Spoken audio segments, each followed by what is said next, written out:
1 year ago, the NBA world held its breath. A life-threatening blood clot ended Victor Wembanyama's sophomore season prematurely. Critics wondered if a 7'4" frame could truly withstand the grind of the league. But fast forward to today, April 2026, and the alien hasn't just returned, he's evolved. The San Antonio Spurs are one of the top teams, sitting firmly at the number 2 seed in a brutal Western Conference.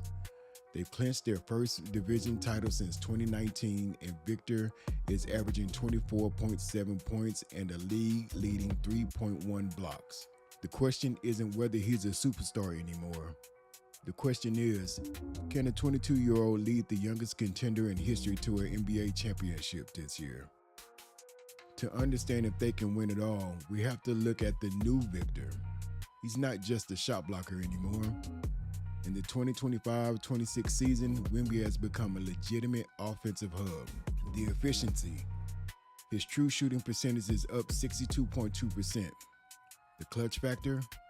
Just 2 weeks ago, he clinched the Spurs playoff berth with the game-winning bucket against the Mavericks. And the conditioning.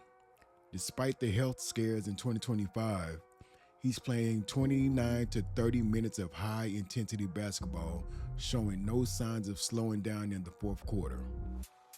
He set the tone in Game 1 of this season, dropping 40 points on Cooper Flagg's debut. It was a statement. The throne is his. The biggest mistake people make is saying Wemby is carrying the team alone. Look at the roster. The February 2025 trade for De'Aaron Fox changed everything. For the first time, Victor had an all-star level guard who can collapse the defense and find him in his spots. And don't sleep on Stephon Castle. In his sophomore year, Castle has blossomed into a defensive menace and a primary playmaker, averaging over 7 assists per game. Throw in Dylan Harper, the number 2 pick from last summer, and the scoring of Devin Hassel, and you have a team that's ranked 4th in offensive rating and 3rd in defensive rating. This isn't a one-man show.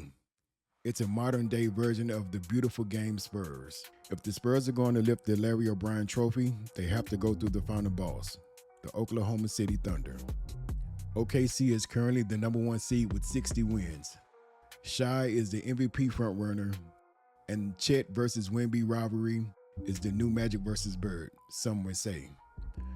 While the Spurs actually clinched the tiebreaker against OKC this season, the playoffs are a different beast. Experience. The Lakers and the Nuggets have championship DNA. Can Wemby outmaneuver LeBron and Jokic in a 7-game series? The Spurs have been cautious, but the intensity of the postseason is a stress test for Victor's recovery. While Victor gets 11.5 boards a game, the Spurs bench depth at the 5 is still a question mark when he sits. Vegas has the Spurs at plus 700 to win it all, the second best odds in the leagues behind the Thunder. Victor is essentially in the same timeline. He has the generational talent, and he finally has the veteran guard play in De'Aaron Fox, and he has a defense that can choke out any team in the league. I'm calling it now. The Spurs aren't a year away. They're here. If Victor stays healthy, we are looking at the start of the next great NBA dynasty. But what do you guys think? Is Wemby ready to leapfrog Jokic and Shai, or do the Spurs need one more year of seasoning? Drop your playoff bracket predictions in the comments below. Until next time, peace.